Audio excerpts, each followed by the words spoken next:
4 sábios entraram no jardim. É assim que a história começa, num dos textos mais perturbadores de toda a tradição judaica. 4 dos maiores mestres de Israel subiram em visão ao paraíso celestial. Um morreu, um enlouqueceu, um se tornou herege e só um voltou em paz. O que se tornou herege se chamava Elishá ben Avuyá. Mas depois do que ele viu, os outros sábios pararam de pronunciar o nome dele. Passaram a chamá-lo apenas de Aher. A palavra significa o outro. E o que foi exatamente que esse homem viu no céu, capaz de quebrar a fé de um dos maiores eruditos da sua geração? Ele viu uma figura, um ser de glória imensa sentado num trono. E aqui está o detalhe que despedaçou tudo. No céu, segundo a própria tradição, ninguém se senta na presença do Altíssimo. Ninguém. Sentar-se é prerrogativa de um rei. E ali estava aquele ser, sentado, como se reinasse. E Elishá ben Avuyá disse, em voz alta, as palavras que o marcariam para sempre. Ele disse, talvez existam, Deus me livre, 2 potências no céu. 2 potências, 2 poderes, 2 tronos. Essa frase virou o nome de uma das heresias mais temidas do judaísmo antigo, e é sobre ela que nós vamos falar hoje. Mas eu te faço um aviso desde já. Esta história não termina onde você pensa, porque antes de ser uma heresia, isto aqui era outra coisa. Era simplesmente uma das maneiras de ler a Bíblia. E para entender como uma leitura legítima virou crime, nós vamos ter que descer fundo no texto hebraico, bem fundo. Primeiro, precisamos entender o que estava em jogo. O coração da fé de Israel é uma única frase, recitada todos os dias. Shema Israel, Adonai Eloheinu, Adonai Echad. Ouve, ó Israel, Yahvé, o nosso Deus, Yahvé é um. Um só, não 2, não muitos, um. Contra esse fundo, a acusação de 2 potências no céu era das mais graves que existiam.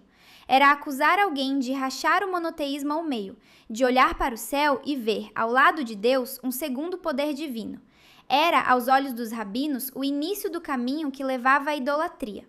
Foi um estudioso judeu chamado Alan Segal quem, no século XX, fez o estudo definitivo sobre essa heresia. E o que ele descobriu reorganiza tudo.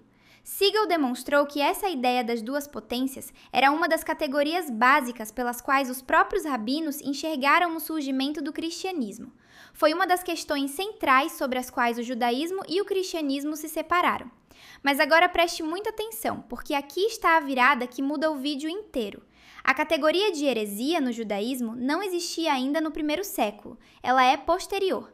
Isso significa que no tempo de Yeshua, ou Jesus, crer em 2 potências no céu não era heresia coisa nenhuma. Era apenas uma das opções legítimas de crença judaica. Uma leitura possível do texto entre judeus fiéis. Deixe isso assentar. A coisa que mais tarde seria condenada, queimada, expulsa da sinagoga, era, na origem, uma forma respeitável de ler a Escritura. Alguém fechou essa porta, e nós vamos ver exatamente quando e por quê. Mas primeiro, a pergunta mais importante de todas. Por que alguém leria a Bíblia assim? O que, no próprio texto, abre espaço para um segundo poder ao lado de Deus? A resposta é incômoda e é honesta. Está lá, em mais de um lugar. Vamos ao primeiro lugar. Êxodo capítulo 23. Israel está no deserto e Yahvé promete enviar um anjo, um mensageiro, para guiar o povo. Mas a maneira como ele descreve esse anjo é diferente de tudo no resto da Torá. Ouça o que está escrito. Cuidado diante dele e ouve a sua voz. Não te rebeleis contra ele, porque ele não perdoará a tua transgressão. E então a frase que detona tudo. Êxodo 23, 21. Porque o meu nome está nele. Em hebraico, Ki Shemi Bekirbo. Literalmente, porque o meu nome está no interior dele. Pare e pense no peso disso. No mundo bíblico, o nome não é um rótulo. O nome é a essência, é a autoridade, é a própria presença. E o nome aqui não é qualquer nome, é o nome, o de 4 letras, o impronunciável, o nome de Yahvé.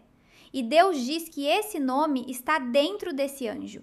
Não que o anjo carrega um recado da parte de Deus, que o nome de Deus está dentro dele. E mais, esse anjo tem o poder de perdoar ou não perdoar transgressões. O perdão de pecados é prerrogativa exclusivamente divina. Quem é então esse mensageiro que porta o nome divino e exerce uma função divina? A tradição judaica antiga lutou com essa pergunta por séculos. Alguns dos antigos identificaram esse anjo com uma figura que recebeu vários nomes. Um deles foi Metatron. E foi exatamente este versículo, Êxodo 23, que os rabinos depois usaram para tentar fechar a porta. Quando um herege argumentou que esse anjo deveria ser adorado porque tinha o nome de Deus nele, um rabino respondeu, usando esse mesmo texto, que não, que ele era apenas um mensageiro e não devia ser adorado. Repare, a defesa rabínica prova a existência do problema. Ninguém constrói um muro onde não há uma porta. Segundo lugar, suba do deserto até a sala do trono. Daniel capítulo 7. É uma visão do tribunal celestial e é uma das cenas mais extraordinárias de toda a Bíblia hebraica. Mas tem uma palavra logo no início que quase ninguém percebe. Daniel 7:9. Enquanto eu olhava, foram postos tronos, plural, não um trono, tronos. E então o ancião de dias se assenta. Por que o plural? Se há apenas um Deus e ele se assenta, para que servem os outros tronos? A quem pertencem? O texto deixa a pergunta aberta, no ar, como uma fenda. E então, alguns versículos depois, a fenda se escancara. Daniel vê alguém. Ele descreve essa figura com as palavras: um como um filho de homem. Em aramaico, Bar-Enash. Uma figura com forma humana, mas que vem de um jeito que nenhum humano vem. Ouça, Daniel 7:13. Vinha com as nuvens do céu um como filho de homem, e dirigiu-se ao ancião de dias. Vinha com as nuvens do céu. Essa expressão parece poética, mas ela é uma chave que abre um cofre. O professor Daniel Boyarin, da Universidade da Califórnia, especialista em cultura talmúdica, apontou um fato que você precisa ouvir com atenção. A imagem de vir ou cavalgar sobre as nuvens aparece cerca de 70 vezes na Bíblia hebraica. E em todas as outras ocorrências, sem exceção, ela se refere a uma única pessoa, ao próprio Deus. Vir sobre as nuvens é, no vocabulário do Tanar, uma assinatura divina. Então veja o que Daniel está descrevendo. Uma figura com aparência de homem que vem fazendo o que só Deus faz, que se aproxima do ancião de dias e que então recebe algo impensável. Daniel 7,14. Foram-lhe dados domínio, glória e o reino, para que todos os povos, nações e línguas o servissem.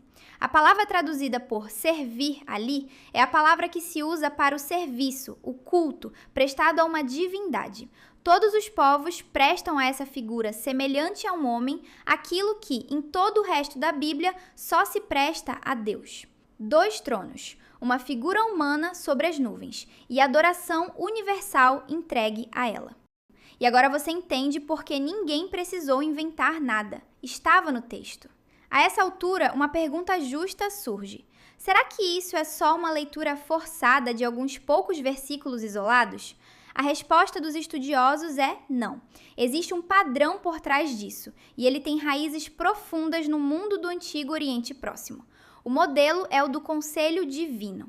Em toda a região, imaginava-se o céu como uma corte, um Deus soberano e supremo que reina e que governa o mundo por meio de um segundo agente, um vice-regente que executa a vontade do trono.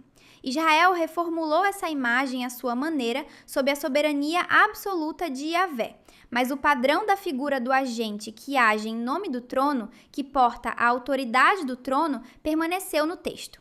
E é por isso que, ao longo dos séculos, judeus fiéis, monoteístas convictos, deram a essa segunda figura vários rostos e vários nomes. Ela foi chamada de o anjo de Yahvé, aquele anjo que aparece a Moshe, ou Moisés, na sarça ardente e fala como se fosse o próprio Deus.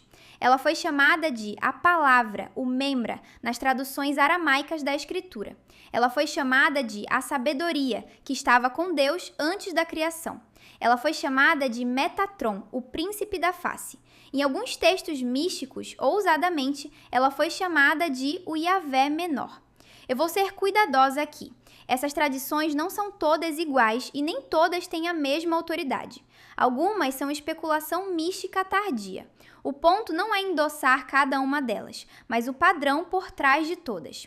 Por séculos, dentro do próprio judaísmo, leitores do texto sentiram a necessidade de dar nome a uma segunda figura divina que o texto parecia mostrar ao lado de Deus.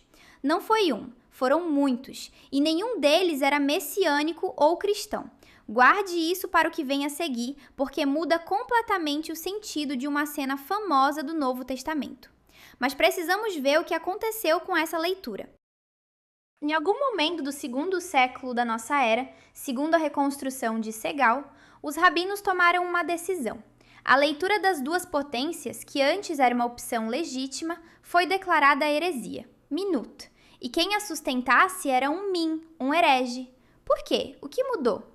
O que mudou foi que naquele exato período, um grupo crescia, citando exatamente esses textos, exatamente essa figura, e dizendo, nós sabemos o nome dela.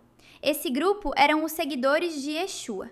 E quanto mais o cristianismo usava Daniel 7 e o anjo do nome e o filho do homem para falar de quem eles criam ser o Messias, mais urgente ficou, para a autoridade rabínica, fechar aquela porta de leitura. A heresia das duas potências, em boa parte, nasce como uma reação, uma fronteira traçada para separar. E aí vem uma das cenas mais reveladoras de todo o Talmud. Lembra de Metatron, a figura sentada no trono, a figura que fez Aher tropeçar? Os rabinos precisavam desfazer aquilo. Então conta-se que Metatron foi submetido a 60 golpes com varas de fogo. Pare e imagine a cena, porque ela é teologicamente explosiva. Por que espancar um anjo?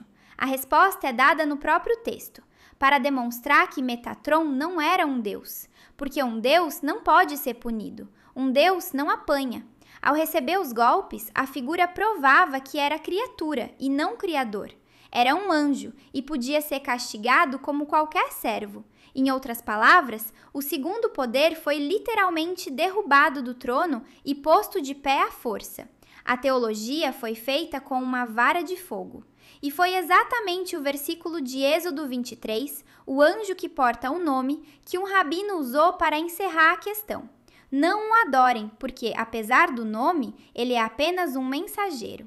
A porta estava fechada, a leitura estava proibida, e por séculos funcionou. Agora nós voltamos ao primeiro século, antes da porta se fechar. Quando ver duas figuras no céu, ainda era uma leitura possível para um judeu fiel. E nós vamos a um julgamento. Um homem está diante do tribunal religioso de Israel, o Sinédrio. Ele é acusado. O sumo sacerdote, perdendo a paciência, faz a pergunta direta: Tu és o Messias, o filho do bendito? E a resposta desse homem não foi um simples sim.